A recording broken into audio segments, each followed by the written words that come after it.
In today's lecture, we are going to focus on the nature of conflict styles. We first have to define conflict styles. Now, they are a pattern of responses or clusters of behavior that people use in conflict. Now, style preferences develop over a person's lifetime based on a complicated blend of personal characteristics, life experiences, and family background. By the time you are an adult, your basic orientation to conflicts in particular contexts has developed. Your preferences for either harmony and calm or high energy engagement remain fairly consistent depending on context. For instance, with your siblings, you may engage in spirited conversation over the dinner table, or you might avoid any direct talk about difficult issues with them. Developing a repertoire, per se, of diverse styles may stretch you out of your comfort zone. However, having a choice of styles will enhance your chances for productive conflict.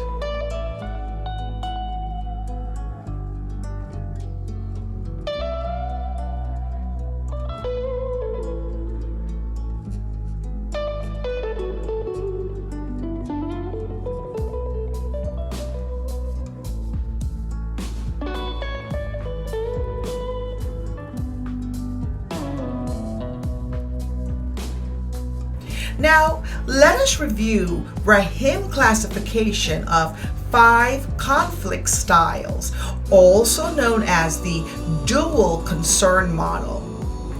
First, avoiding, which is low concern for the self and others.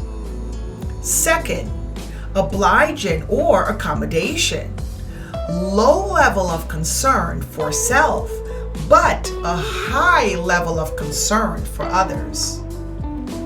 Third, dominating, high concern for self, but have low level of concern for others.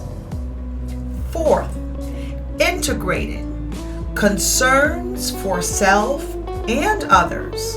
And the fifth one is compromising, middle ground with moderate degrees of concern, both for self and others.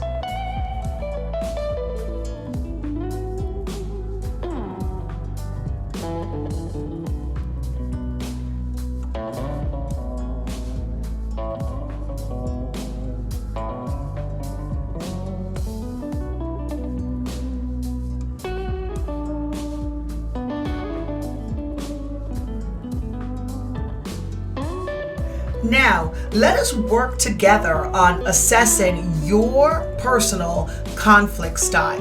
What is it? Are you aware? Let's work this out together. Let us complete this assessment on conflict styles. It is adapted from Rahim and Magner. Now, the materials needed, simple pen and paper will do, all right? Are you ready? Okay, let's get going. Now, there's person A, make that you, and then there's person B. That could be your significant other or the person that you may be in conflict with.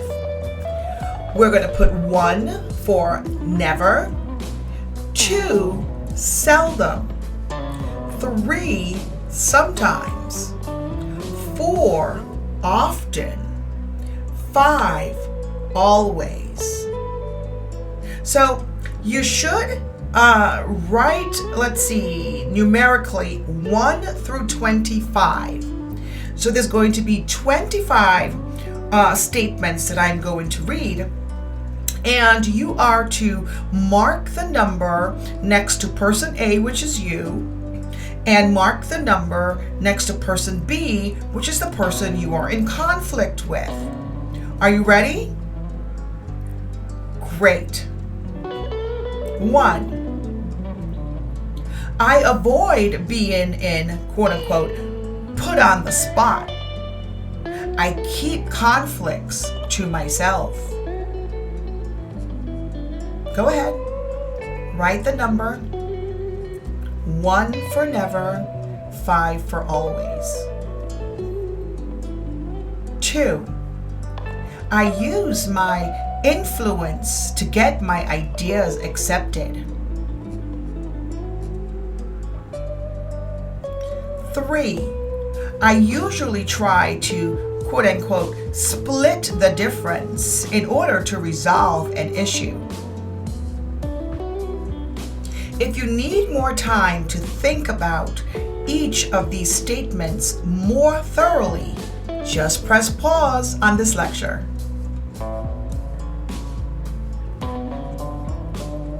4. I generally try to satisfy the other's needs.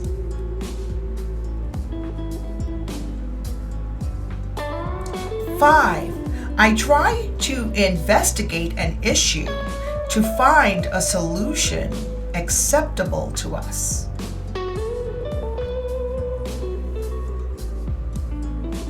6. I usually avoid open discussion of my differences with the other.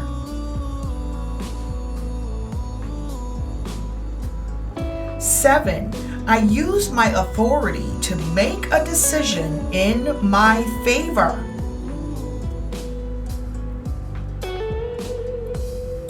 8. I try to find a middle course to resolve an impasse.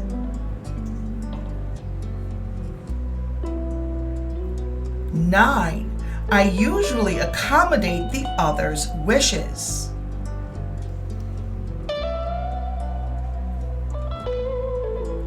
10. I try to integrate my ideas with the others to come up with a decision jointly.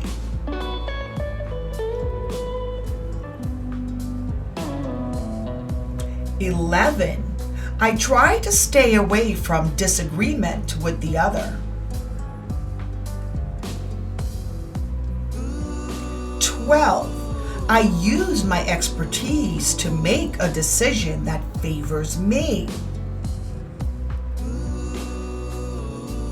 13.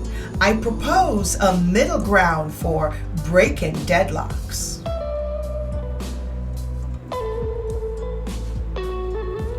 14. I give in to the other's wishes.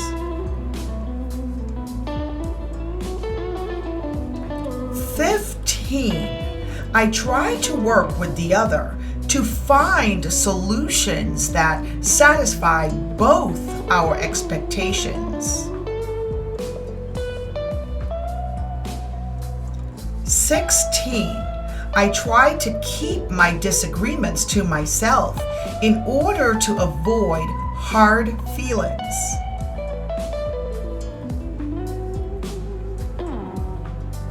17.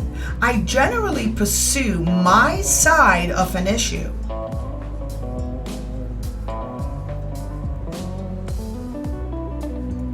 18. I negotiate with the other to reach a compromise. 19. I often go with the other's suggestions. 20. I exchange accurate information with the other so we can solve a problem together. 21. I try to avoid unpleasant exchanges with the other. 22. I sometimes use my power to win. 23. I use, quote unquote, give and take so that a compromise can be made. 24, I try to satisfy the other's expectations. And 25, I try to bring all our concerns out in the open so that issues can be resolved. Okay, so how do we score this? Add up your scores on the following questions. So there's going to be 5 sets of questions. I'm going to give you the number of each question, okay? So on top of one page, I want you to write avoidant type. The avoidant type. And I want you to add up the scores for number 1, 6, 11, 16, and 21. You may need to pause this lecture. Okay, so the avoidant type, question 1, 6, 11, 16, and 21. The next type is the dominated type. Add up question 2, 7, 12, 17, and 22.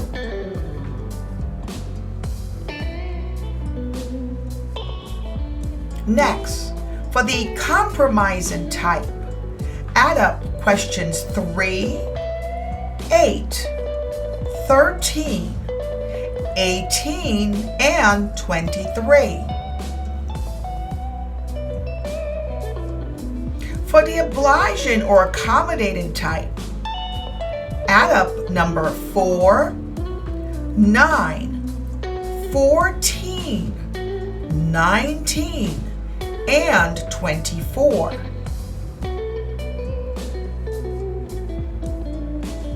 And for the integrated type, add up number 5, 10, 15, 20, and 25. Now that you have self-assessments for the 5 styles across 2 different contexts and information from 2 others, you have 4 scores with which you can begin to assess how your styles can be described. You may have different styles across the context. Slightly more than 50% of people do. Or you may be consistent across the relationships. Now, there have to be some type of cautions spoken about in regards to conflict styles. Culture often makes a difference according to the degree of individualism and collectivism for each culture. I have a video lecture on the differences between an individualistic culture versus a collectivist culture. Please make sure to view that lecture. Also, self-reports carry a social desirability bias. Style triggered by perception. That's right, we all perceive things differently. And we know what perception is, right? We've studied sensation and perception. Sensation is the information being received in via our senses, and perception is the interpretation of that sensation. So styles are triggered by our own perceptions.